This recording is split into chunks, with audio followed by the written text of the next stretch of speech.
یہ کہانی ایک معصوم سی لڑکی سنا کی ہے جو ایک چھوٹے سے گاؤں میں رہتی تھی۔ سنا بہت ذہین اور نڈر تھی، مگر وہ ہمیشہ عجیب خواب دیکھتی رہتی تھی۔ خواب میں ایک پراسرار سایہ اسے کسی جنگل میں بلاتا اور جب وہ قریب جاتی تو آنکھ کھل جاتی۔ سنا کے گاؤں کے قریب ایک گھنا جنگل تھا جس کے بارے میں مشہور تھا کہ وہاں کوئی جن رہتا ہے۔ بزرگوں نے ہمیشہ بچوں کو خبردار کیا تھا کہ وہ جنگل میں نہ جائیں، مگر سنا کی تجسس بھری طبیعت اسے وہاں کھینچ لے گئی۔ ایک دن سنا اپنی دادی سے کہانی سن رہی تھی جب دادی نے بتایا کئی سال پہلے ایک جن کو یہاں قید کر دیا گیا تھا۔ وہ کسی وقت بہت ظالم تھا، مگر پھر کسی نیک انسان نے اس پر جادو کر دیا اور وہ یہاں ایک خاص درخت میں قید ہو گیا۔ سنا کے دل میں سوال اٹھا، اگر وہ قید ہے تو کیا وہ اب بھی خطرناک ہو سکتا ہے؟ دادی نے ایک ٹھنڈی آہ بھری، بس یہی کوئی نہیں جانتا۔ پر جو بھی اس جنگل میں گیا وہ کبھی واپس نہیں آیا۔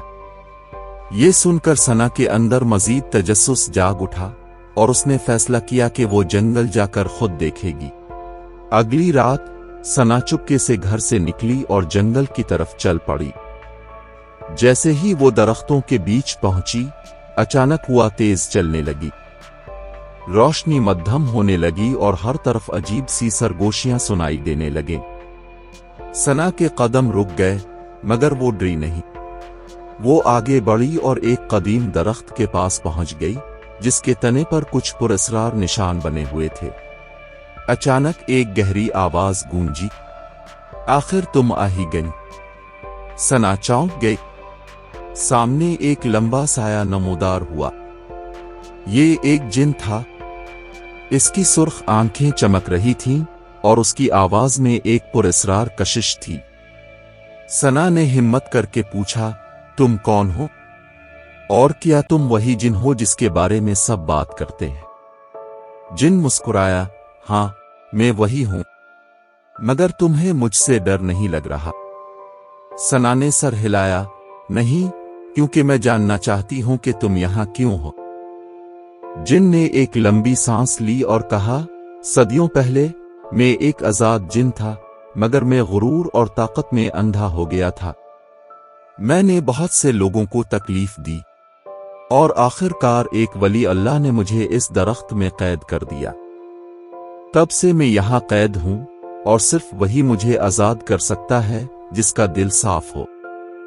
سنا نے غور کیا اور پھر بولی، اگر تم واقعی بدل گئے ہو تو میں تمہاری مدد کر سکتی ہوں۔ جن حیران ہوا، تم ایک عام انسان ہو، تم مجھے کیسے آزاد کر سکتی ہو؟ سنا نے مسکراتے ہوئے کہا، نیکی، دعا اور سچائی کی طاقت سے۔ سنا نے اپنے دل کی سچائی سے دعا کی اور اچانک درخت چمکنے لگا۔ ایک روشنی جن کے گرد لپٹی اور وہ حیرت زدہ رہ گیا۔ جن کے چہرے پر سکون آ گیا اور وہ بولا، تمہاری نیکی نے مجھے میرے قید سے آزاد کر دیا، میں تمہارا احسان کبھی نہیں بھولوں گا۔ یہ کہہ کر جن روشنی میں بدل کر آسمان میں غائب ہو گیا اور سنا نے اپنے دل میں خوشی محسوس کی۔ سنا نے سیکھا کہ حقیقی طاقت جسمانی طاقت نہیں بلکہ نیکی اور سچائی میں ہے۔ اس دن کے بعد وہ گاؤں میں ایک دانا انسان سمجھی جانے لگی اور سب اس کی باتوں پر یقین کرنے لگے۔